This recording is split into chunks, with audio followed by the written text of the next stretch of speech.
এই যে বোরখা, এটা আমার আসলে সচরাচর আউটফিট না। এই বোরখা এভাবে কভার করা দেখা ইসার ইচ্ছা ছিল। উনি হয়তো এই ভিডিওগুলো দেখবে, আমি জানি না সে কেমন ফিল করবে যে এখন আমি এগুলো করছি।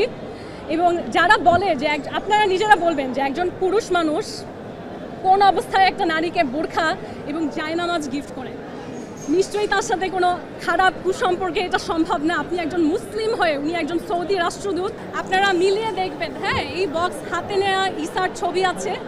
তিনি বিএনপিকে এবং বাংলাদেশের গুরুত্বপূর্ণ মানুষদেরকে এই উপহার দিয়েছেন, সৌদি বাদশার খেজুর।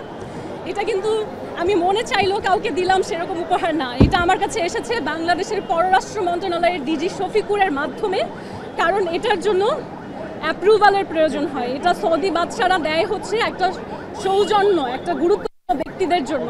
আমার এবং ইসার সম্পর্কে প্যালেস্টাইন রাষ্ট্রদূত একটা সাহায্যের হাত বাড়িয়েছিলেন যে কথা বলে আমাদের কি সমস্যা সেটা সমাধান করা যায় কিনা। তবে খুবই আফসোসের বিষয়, সমঝোতা হতে হলে দুই পক্ষকে উপস্থিত থাকতে হয়। ইসা সেখানে উপস্থিত থাকেনি। আমি আদালতকে বলেছি আমি প্রমাণ দেব যে ইসা আমার পিছনে ঘুরতো, ইসা আমাকে তার প্রেমে ফেলেছে, কিন্তু আদালত আমার সেই প্রমাণ বলেছে আজকে তারা দেখতে প্রস্তুত না।